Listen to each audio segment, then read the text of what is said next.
अस्सलाम वालेकुम वरहमतुल्लाहि वबरकातुहू। हम टॉक में एक बार फिर फारीना सदीकी आपकी खिदमत में हाजिर, अपने प्यारे बहन भाइयों के लिए एक और छोटी सी बात। हम अक्सर अपने बच्चों को तलकीन करते हैं और बिल्कुल सही तलकीन करते हैं कि बड़ों की इज़्ज़त करो, छोटों के साथ शफ़क़त से पेश आओ, हर एक का ख्याल रखो, हर एक को खुश रखो, अपने तमाम रिश्तेदारों की इज़्ज़त करो।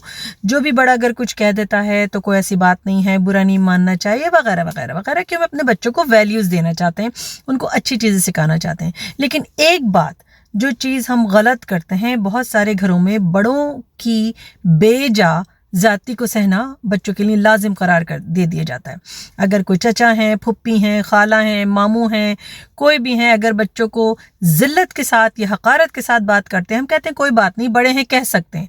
ये गलत है। आप अपने बच्चे को सप्रेस करके ये सिखा रहे हैं कि कोई ज़्यादती भी करे, गलत भी करे, तुम सहो, वो इसलिए कि तुम्हारे ऊपर फ़र्ज़ है, तुम छोटे हो। नहीं, इवन रसूलुल्लाह सल्लल्लाहु अलैहि वसल्लम ने वालिदैन को भी मना किया कि अपने बच्चे के चेहरे पे न मारें।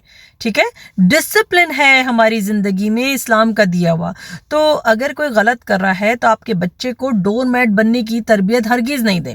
उनको बताएं कि जो गलत है, ठीक है, आप जवाब नहीं दीजिए, आप गलत तरीके से बड़ों को मुखातिब नहीं कीजिए, लेकिन मुझे आके बताइए और मैं आपकी बात सुनूंगी या सुनूंगा एज अ पेरेंट। ठीक है, अपने बच्चे को अहमियत देना सीखे, अपने बच्चे को इज्जत देके उसे इज्जत करना और इज्जत वसूल करना सिखाइए।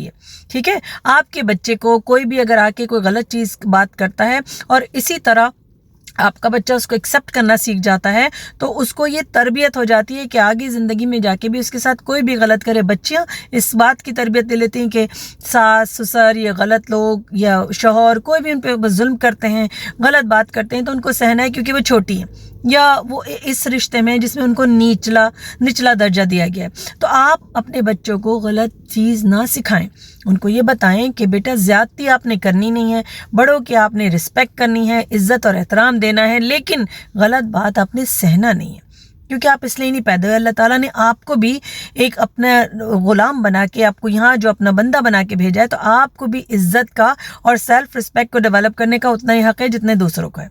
और आपको पता है बहुत सारे घरों में ये भी होता है कि बच्चों को क्योंकि चुप रहना सिखाया जाता है, तो बच्चों के साथ जो अंकल और फुप्पा और चचा और दूसरे लोग, दोस्तों, डैडी के दोस्त वगैरह जो गलत ज़्यादतियाँ कर देते हैं, उनको हरास करते हैं, उनको सेक्सुअली हरास करते हैं, बच्चे चुप रहते हैं क्योंकि उनको पता है अंकल की शिकायत नहीं करनी। अंकल की शिकायत कर ही नहीं सकते, कुछ भी करें अंकल की शिकायत नहीं कर सकते क्योंकि डैडी मम्मी तो मुझे ही डांटेंगे या अम्मी अब्बू तो मुझे ही डांटेंगे, मुझे ही चुप रहना है। इस डर से, इस खौफ से आपका बच्चा जीता है, किसी की जाति आपको बताता नहीं है। तो ये फैसला आपको करना है, आपने अपने बच्चों को क्या लाइन ड्रॉ करनी है, किस तरह इज्जत करना भी सिखाना है और इज्जत लेना भी सिखाना है। एज अ पेरेंट ये आपकी जिम्मेदारी है, क्योंकि अल्लाह ने ये औलाद